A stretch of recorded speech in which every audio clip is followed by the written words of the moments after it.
Mr. Charlie Duke, 10th man to walk on the moon, youngest man to walk on the moon, and Warren Eshpeter, who has not been on the moon, and neither has myself. And our friend Aaron Shepard couldn't make it because he's busy. I'm not sure when the next time he's going to talk to someone who's walked on the moon is, so his loss. But Mr. Duke, thank you so much for coming back on, and my friend Warren here. Warren, introduce yourself. Hey, my name is Warren Eshpeter. I run a space-themed nonprofit that does a lot of educational outreach and research. Right now we're funding the University of Georgia to build a small satellite, a little CubeSat, about the size of this thing. And currently I'm living in Colorado working for another space company as an engineer as well. Yeah, and Mr. Duke needs no further introduction. Excuse me? Where are you located? Me? I'm in Ocean City, Maryland. Okay. I'm not far from Wallops Island. I've yet to see a launch. But Mr. Duke came on here last time and we spoke about a lot of things, one of which was rediscovering faith after you came back from the moon. And I've actually used that analogy a lot with people.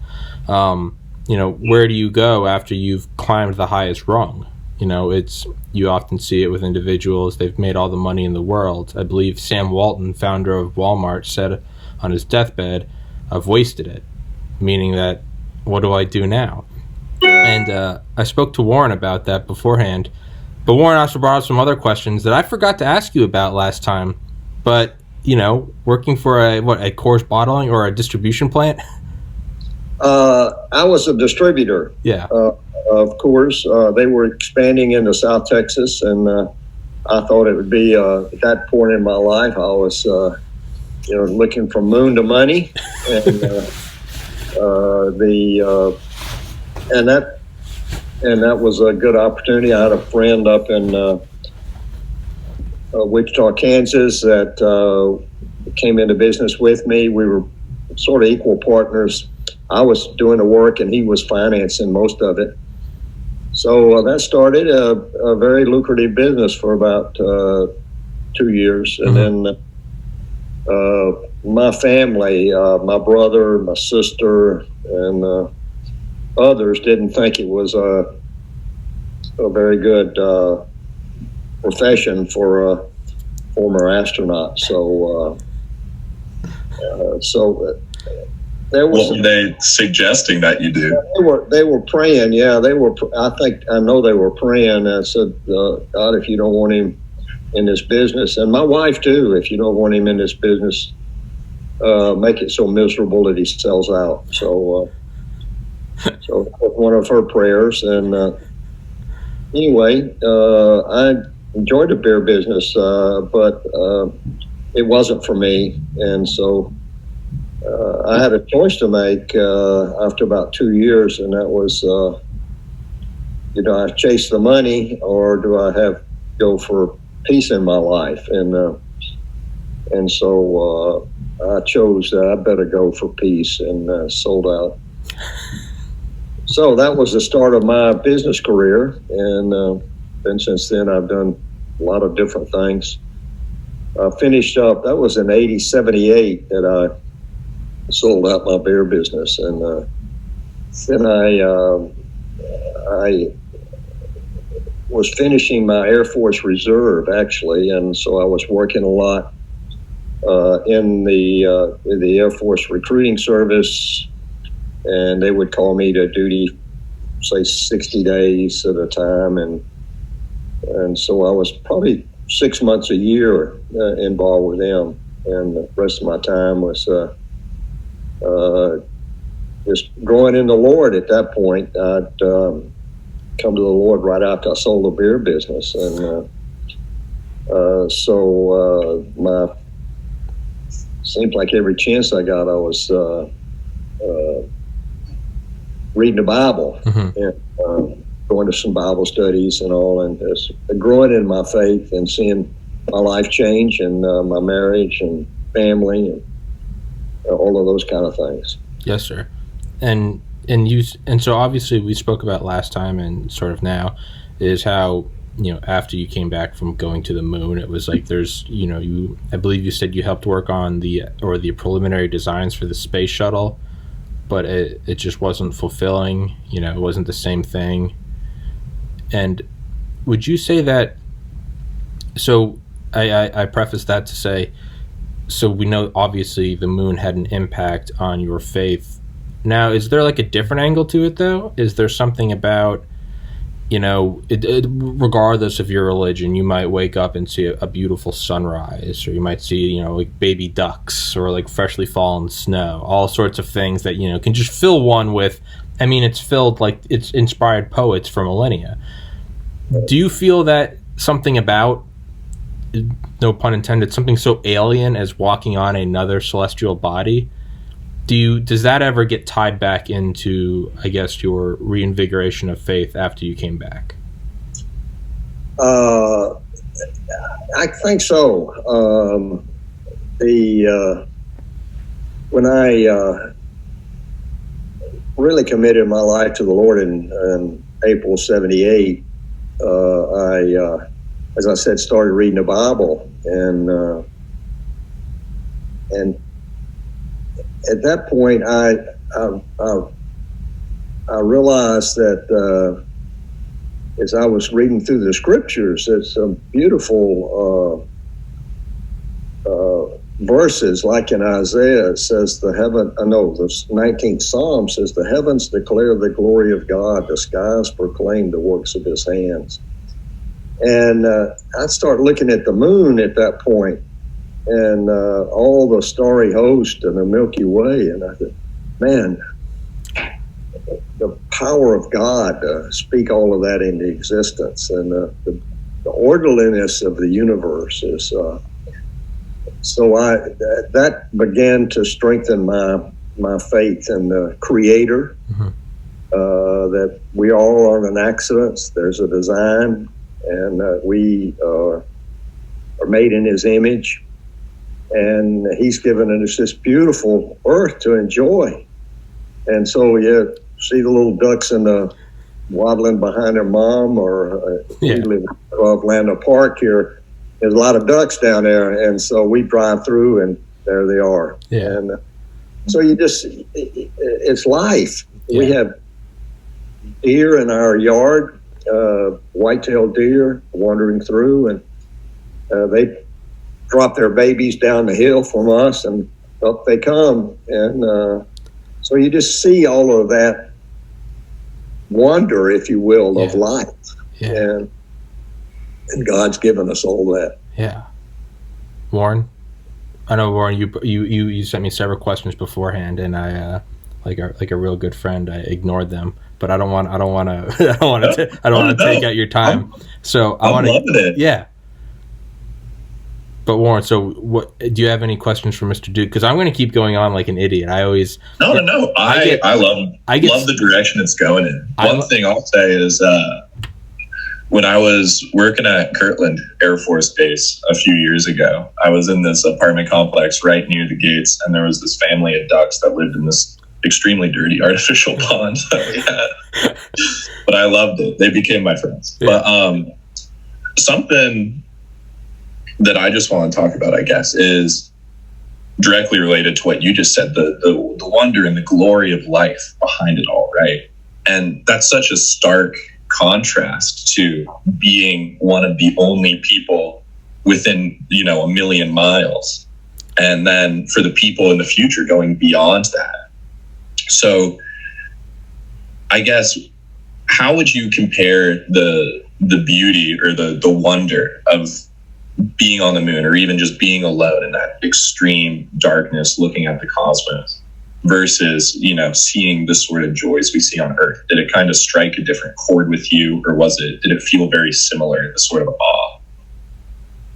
Well, of course, the difference of looking at it from Earth and seeing that half moon up there, and said, I can see basically where I landed. It brings back a lot of nostalgia and a lot of wonder and satisfaction. That I was able to do that, and but being there it wasn't spiritual. and I wouldn't even call it philosophical experience.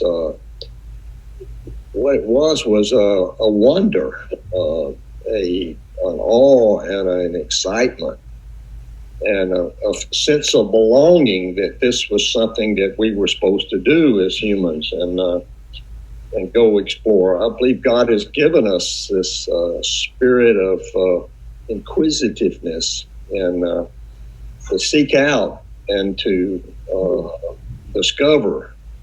And that was it was that sense that I think drove John and I while we were there. It was just a tremendous sense of belonging, and the experiments we had to do, all of that. And so looking back on it now, as I see it from afar. I just got a email from a young man that's lives.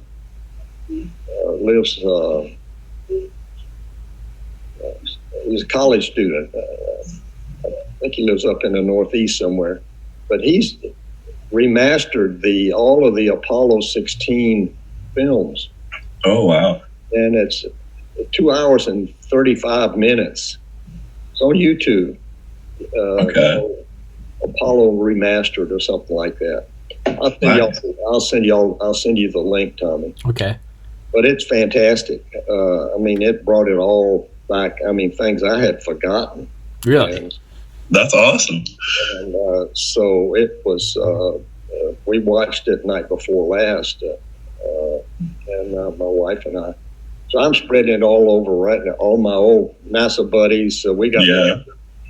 We got this association of people that former NASA guys and gals that were there during Apollo. And so I put the word out to Bill Moon, who was a flight controller, and he sort of handles the list.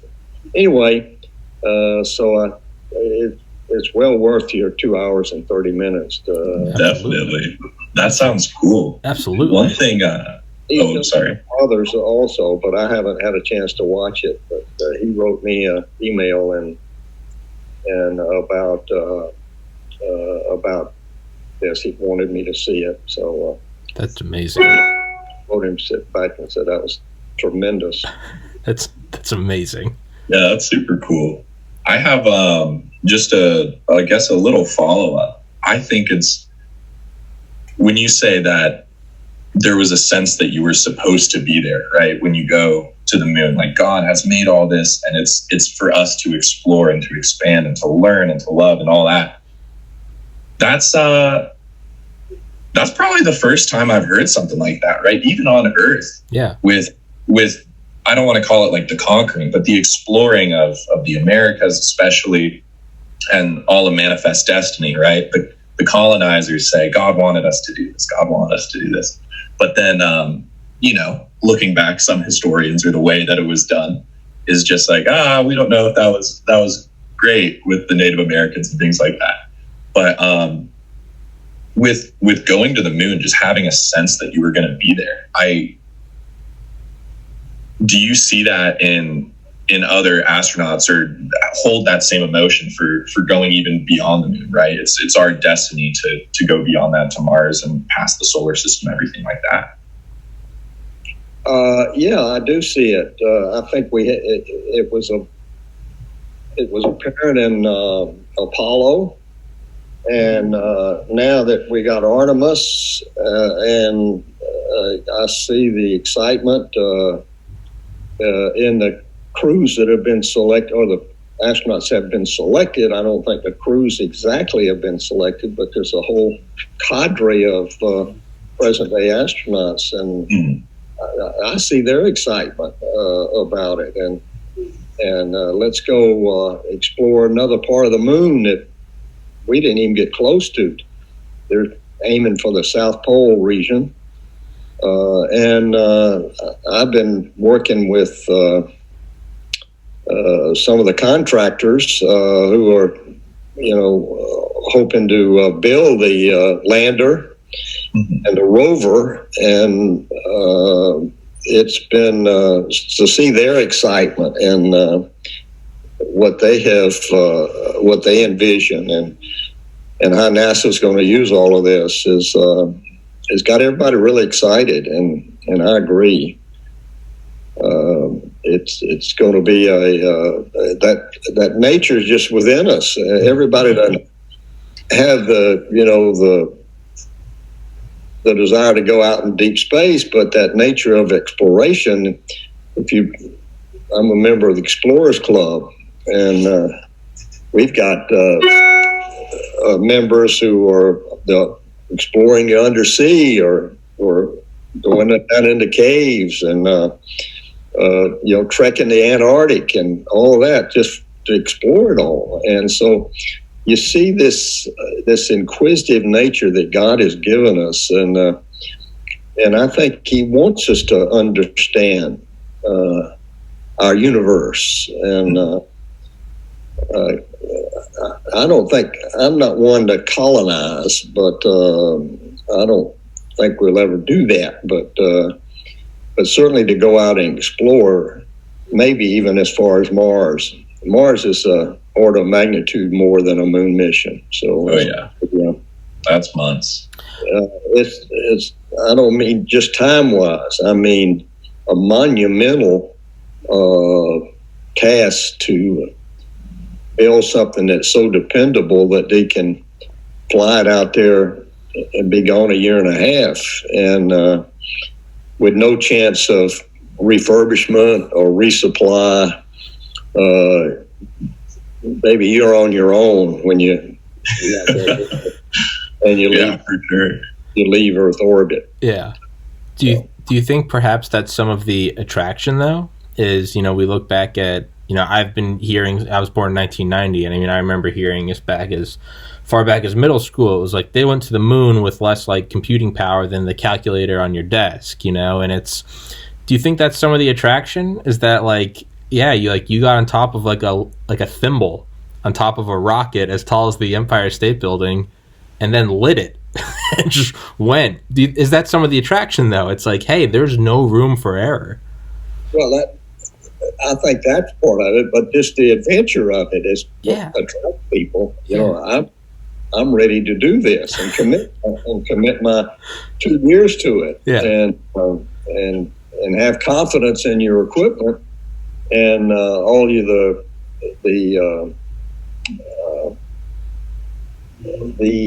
knowledge that takes. To me, I look at a Mars mission similar to Apollo 8. When they lit that engine on the S-4B to push them out of Earth orbit, they were on their own. It had to work. Yeah. They weren't going to come back. They took it willingly. Yeah. My neighbor, Bill Anders, we live next door to Bill, and families were close, and they were just ready to go. Nobody wringing their hands, like this. Oh my God, why are we doing this? And maybe some of the press and the Congress, but certainly not at NASA.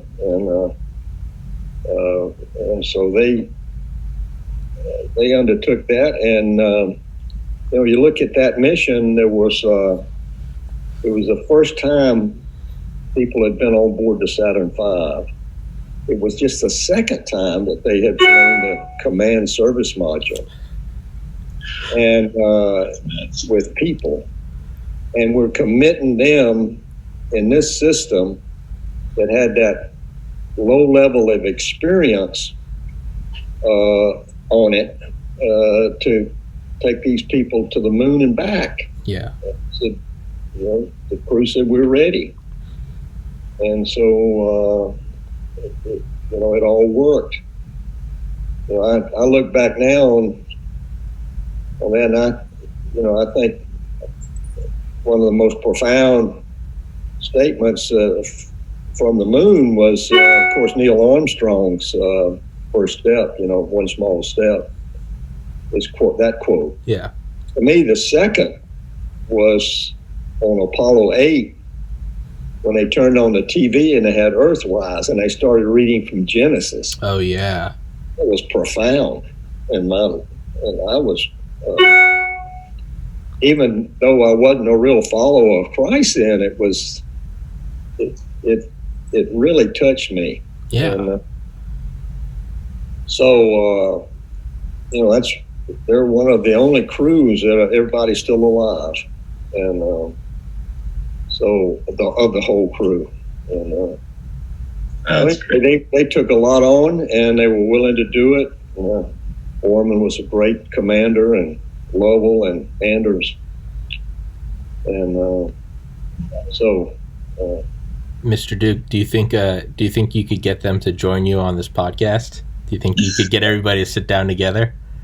I'd reminisce. I could ask, but I doubt it. I don't. Tommy's not that cool yet. I'm not. See, it's a lot different if I email them versus if you do. There's different tiers of credibility if you ask them versus myself. That would be amazing.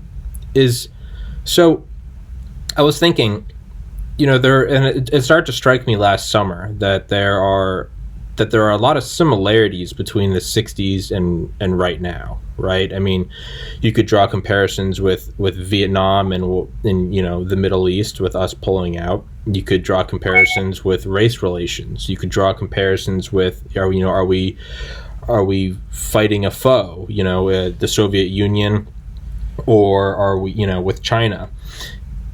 Do you think that we could benefit equally from, because it's so insane that it's like, it's when we went to the moon, just ignore the fact that we actually went, but I mean, it's 6 years after Kennedy was assassinated, it's 7 years after the Cuban Missile Crisis, it's right smack dab in the middle of the Cold War, and with all this social turmoil and unrest, and we still went. Do you think that there is some power in like a national effort to go to Mars? Again, not because it is easy, because it is hard. Do you think that do you think that has the possibility to sort of pull us through these, what I believe, uncertain times in America, or is that just a pipe dream? Well, I don't see that unity in our country that surrounded Apollo and started pushing Apollo. I think the whole country came behind that at first. Changed later after about 15 and 16, things started to change as far as the political climate goes. But right now, I don't see that we're going to do that motivation and that leadership that Kennedy gave. The boldness of those speeches, and so we're going to do this, and for our a variety of reasons, and the whole nation got behind it, in spite of Vietnam, and in spite of the turmoils in the politics. It was something that I think united our country, and I don't see that yet, but it comes as far as certainly the Mars missions go. But who knows? If there's some vital discovery or something like that will push us into undertaking that tremendous engineering feat of designing a system that would go to Mars and return the crew safely. Yeah. I see with Artemis, I see there was I think a unity. We haven't heard much from the Biden administration about his stand on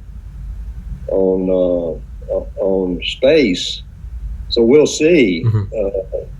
After George Bush did what's called the Constellation, Obama canceled everything except the Orion, which was the command service module, Apollo on steroids, if you will. Yeah. And then and so it sort of languished there, and we were being very successful with space station and shuttle, but near Earth orbit, and now Trump comes along and says, "Okay, we're going to commit Artemis," and I think we're subject to the whims of the American Congress and the administrations. Hopefully, that we can see the benefit of the technological spin-off and revolution it takes to develop these systems and this work ethic, if you will, and apply it to our country. And as Apollo did, and I think what the technologies that were developed in the Apollo were foundational, if you will. You see that now in all of we're experiencing in engineering and communications, and it's still exponentially increasing. And so, this good came out of it. Somebody says, "Why do we spend more?" I think back in like 70. So anyway, the mid 70s, some reporter somewhere asked me, "Why do we spend so much money on the moon?" And I said, "Well, we didn't spend any money on the moon. It was spent on the United States of America." Oh yeah. and we had 400,000 people working directly at the height of Apollo. And then the grocery store was living off of those 400,000 jobs, and so was the car dealer, and so was the doctor, and so was you name it. The spinoff of all of that across the country had a tremendous impact on every area of our country. And so it's not just wasted money. It was building a industrial and engineering foundation for the country that was with the entrepreneurs of today. They just, let's take this and go that way with it. Yeah, and it paid off tremendously. Yes, sir. Yeah, I think it laid a huge groundwork, and now with private space, that's SpaceX, Blue Origin, you name it, the biggest things. Because in my time I was at NASA JPL for a bit, and so I have some friends at different NASA centers, and all of their work is so dependent on the administration. And in today's age, Trump could tweet something, and then their whole group, like 500 people, would be like, "Oh crap, now we got to do Mars instead of the moon. We're switching, boys." And so you have all these hours of simulation and research doing specific moon tasks goes to Mars because of one tweet, and you're like, "Well, there goes 4 months," and then it goes back and forth and back and forth. But with these private companies, right, SpaceX going to Mars, pretty single lane mine. It's not as impacted by that. And I mean, they can go and win grants to attempt landing on the moon for the Artemis missions, right, and things like that. But having that more solidified foundation and knowing the direction without the administration having a huge impact on it, I think is the greatest thing accelerating us towards any exploration of Mars or the moon in the future. Maybe that needs to be the ultimate COVID stimulus. Is we're going to Mars by the end of the decade, not because it is easy, because it is hard. Put everyone back to work. I mean, they got to use those clean rooms anyway to build all that stuff. So we'll all be quarantined. We'll all be in the hazmat suits. Maybe that's the ultimate. Mr. Duke, we've gotten to 30 minutes, but I do have two more questions from Warren that I'll run by really quickly. I'm enjoying it. So let's okay. Woo! Awesome. I like to think I made the positive impact. I think you did, because I didn't get that last time. So I think Warren, I think you have the right stuff. All right, Mr. Duke, go hang out. Yeah. No. So, hey, don't do that to me, man. So Warren sent me a good question that I hadn't thought about, and it was, what did you aspire to be growing up? Because there were no astronauts, right? If Warren and I can grow up, I want to be an astronaut, or, I want to be whatever. But those didn't exist because, you were the original crew. So, it just makes it even cooler. So what all did you aspire to be growing up? Well, I was can remember World War II and all of the sacrifices that went into us winning that war, and not only personal sacrifices but national sacrifices, and so I decided that I wanted to serve my country like my daddy did. World War II. And so we were growing up, my twin brother and I were growing up in a small town in South Carolina. And so I decided I'd like, my dad was in the Navy, so I said, well, I'd like to go to the Naval Academy so I could serve my country. So it was basically a desire to serve, and I liked the military. I'd been, making model airplanes and, during the war. And so we were all caught up in the war effort, if you will, even as preteens. And so I decided to go to the Naval Academy.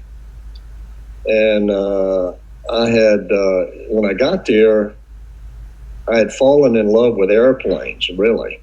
And so I kept dreaming of being a pilot.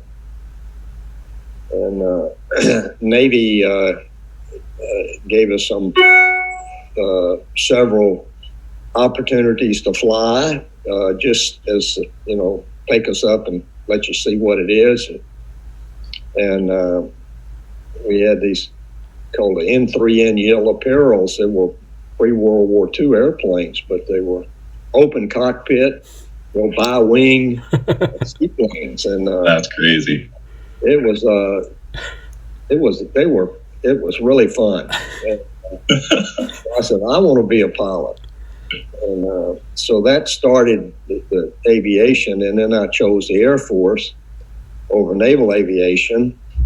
And when I was at flight school in October of 1957, Sputnik went up. And that was the beginning of the space age in my mind. Yeah.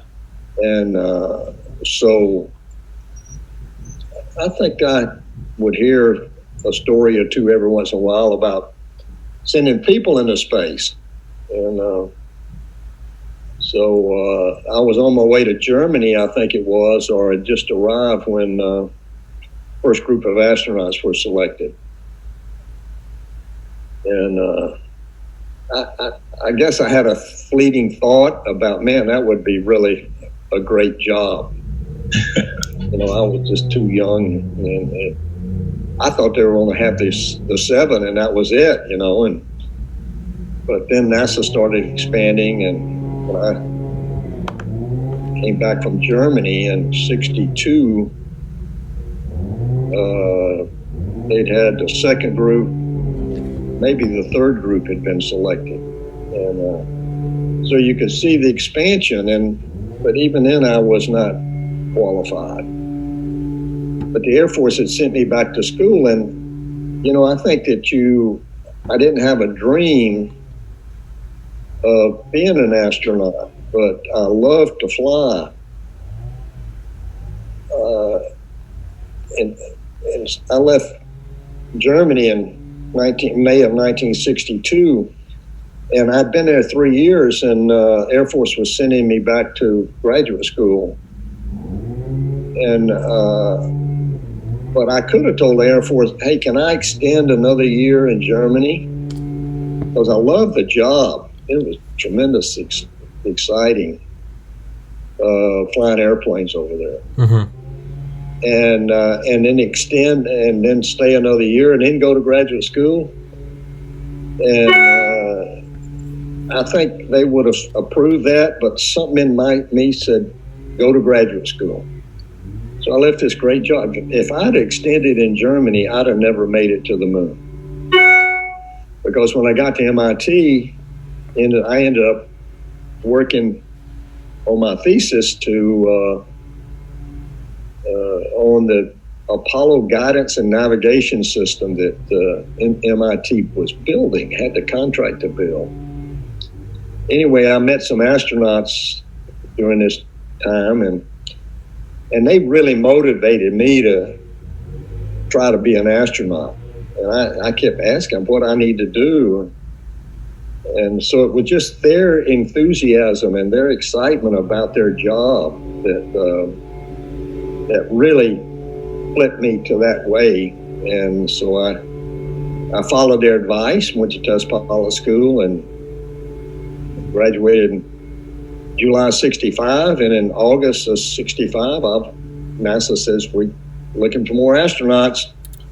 And so I applied, and along with three other guys in my test pilot school class, we all ended up there, and then another couple of guys from Edwards, Joe Engel, X-15 pilot, and Fred Hayes was another a guy from at NASA, works for NASA, but a civilian test pilot. So we all moved to Houston. Mm-hmm. So it was just a long answer for a simple question. Yeah. I just sort of kept my antennas up, if you will, and you get these urges, hey, I ought to do that. That ought to be really fun. And then the beer industry called your name. Really rewarding. And, that's how I ended up and had 10 years, successful years. There's some beautiful lessons in that, though, and it's not that you knew exactly where you wanted to go, but rather you kind of just kept following your heart. And it sounds like a cheesy Hallmark card, but it's like, follow your heart and you might end up on the moon. Yeah. But really, that's what it was. So it's like, you may not know where the end goal is, but if it feels right, move in that direction. And then, as Joseph Campbell said, follow your bliss, and doors will open where there were formerly walls.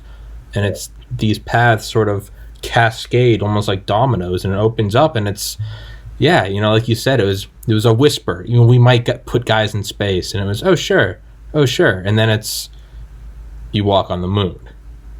And it's exactly. And that's what I tell a lot of young people. I says, keep your antennas up, and you get these little urges inside, and there's feelings about, hey, maybe I ought to do this, and so your career just takes stepping stones along the way, and as you make the choices, fortunately for me, they all worked out. Mm-hmm. So I'm just glad I followed my I can't say it was a dream, but I followed my heart, as you said. Yeah, it's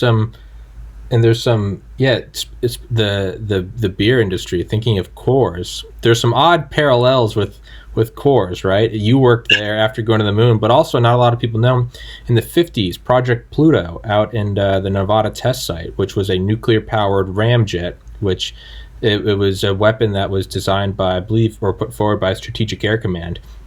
It was a low-flying, nuclear-powered cruise missile that could fly for months on end, and they wanted to design this thing to fly over Russia, and it would drop nuclear bombs, it would spew radiation, and the shock waves would kill everyone. It was the doomsday weapon of all weapons. The reason why, think during the Cold War, the Joint Chiefs of Staff of the Pentagon during the Cold War said, we can't build this, it's too dangerous. But one of the companies involved with making the nuclear fuel rods was Coors. So there's some weird things. I mean, of course, has some questions, or they got some stuff to answer for.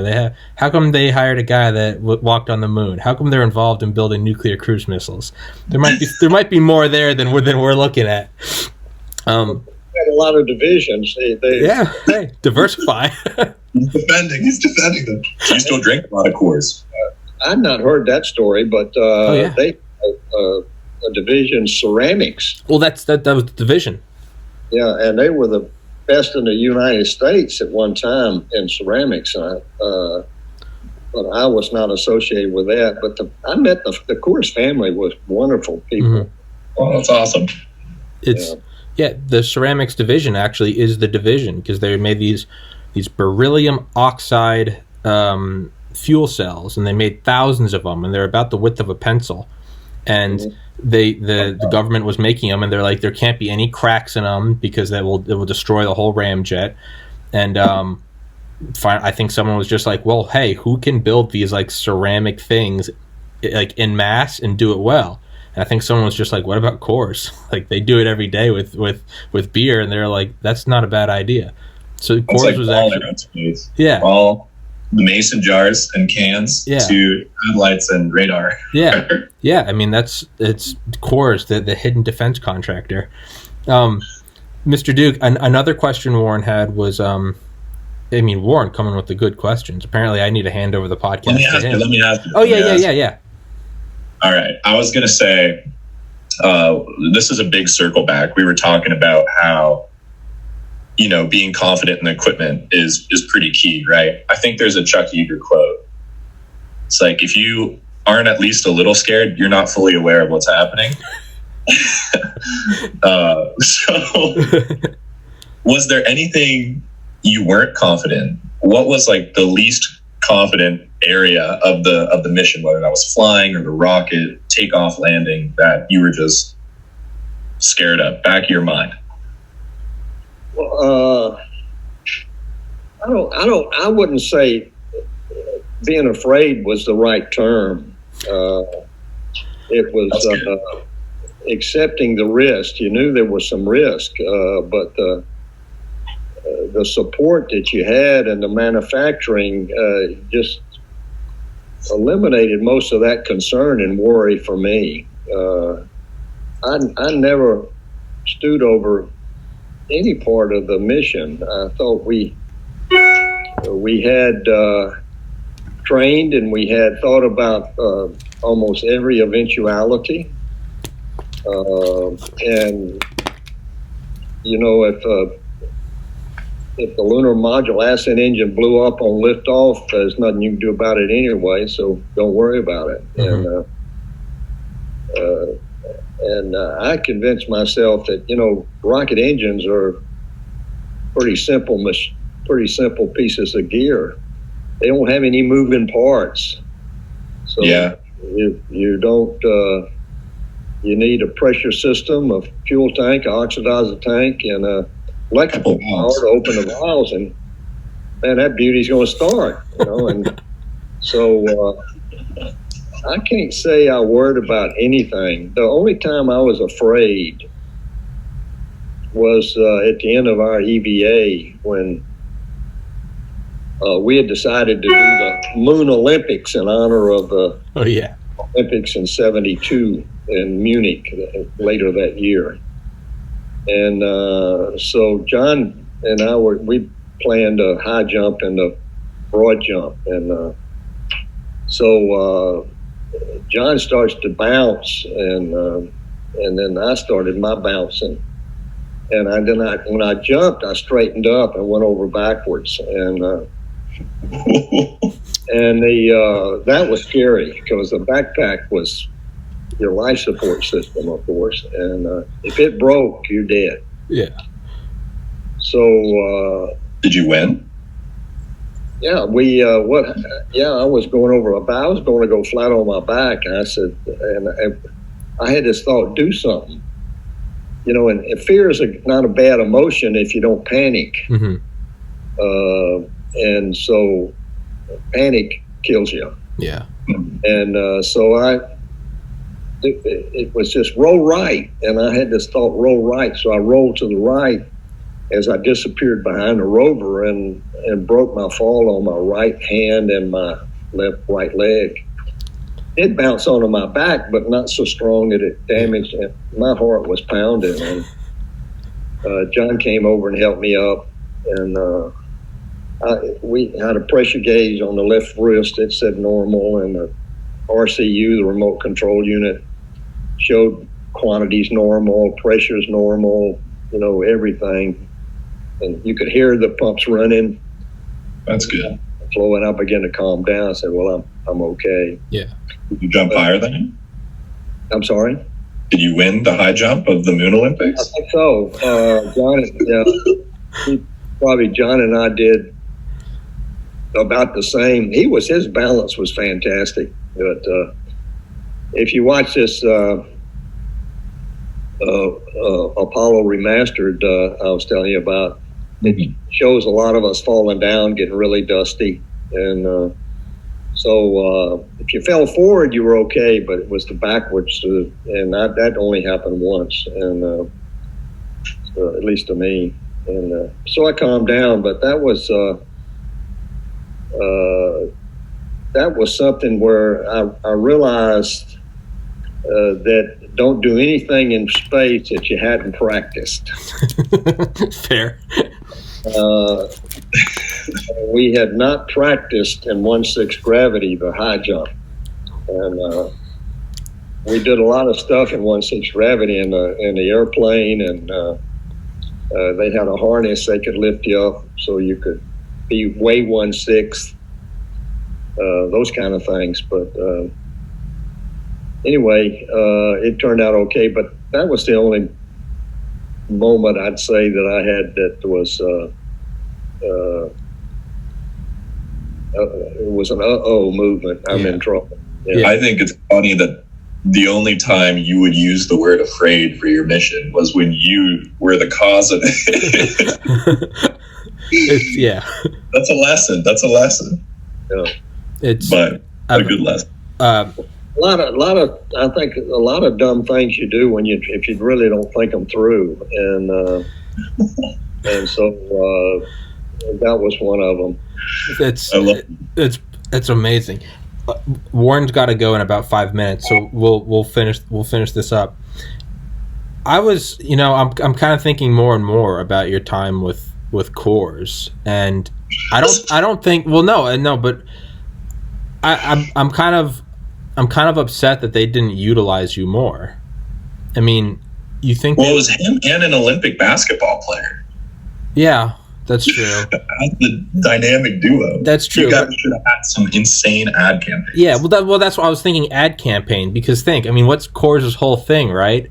It's like Rocky Mountain Cold. It's got to be the coldest beer ever. The fact that they didn't utilize you, going like, I know cold, I've been to the moon, and then crack a beer. Alan Shepard was a distributor. Oh, really? Dude, Coors had the star-studded lineup. Stu Wooster had a distributorship in Gulfport, Mississippi.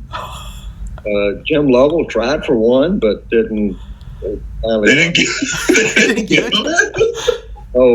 They didn't give it to Jim Lovell? Well, he did. He changed his mind. Oh, okay. And so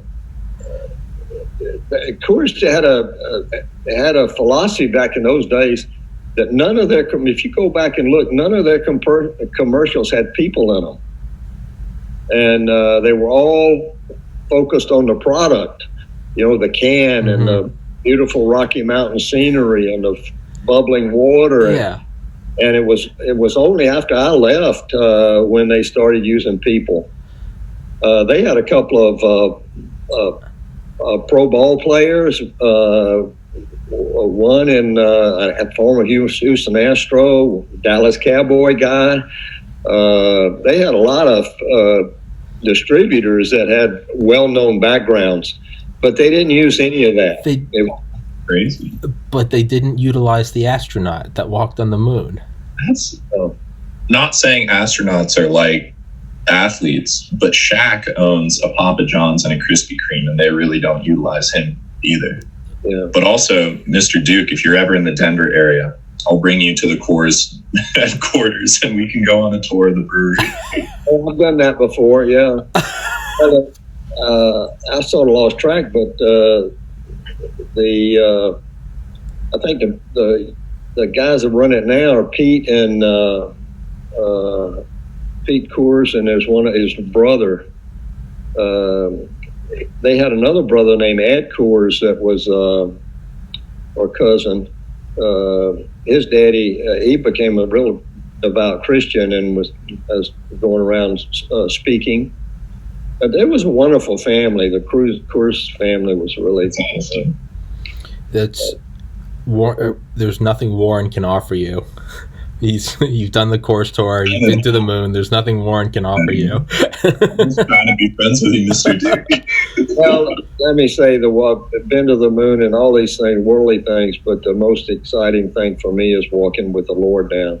That's beautiful. Love I tell a lot of people, I tell you, that walking on the moon was 3 days. It was fantastic. I'd do it again. But the eternal walk with Jesus is forever, and the peace and joy and that I have in my family experience from that is far greater than being a 10th man on the moon.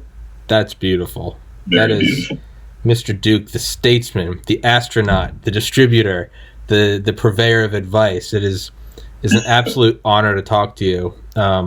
Warren's at work, and I made Warren skip work so he could talk to you. Mr. Duke, Let me ask Warren, what is that background you got? This background? So I think it was in the 70s, Stanford and NASA had a symposium where they had a bunch of architects and artists come up with futuristic space habitats. So I got a couple on here that are pretty cool. Yeah. Oh, wow. I got them from someone at NASA Ames who's like, oh, dude, you got to have these. Yeah. He's the Chad at NASA.gov. No, we're talking to the real Chad right now, Warren. Yeah. I'll send you these backgrounds if you want. Mr. Duke, I would love to have you on again with Warren if you would be so interested sometime. Sometimes, yeah. Sometimes, sir. Yeah. Wow. Let's stay in touch, Tommy. Yes, sir. Yes, sir. Thank you very much. And it was absolutely awesome meeting you, Mr. Duke. It was a great time. All the best to you, Warren. Okay. Thank you so much. God bless. God bless you all. Bye-bye. All right. Thank you very much. Bye-bye.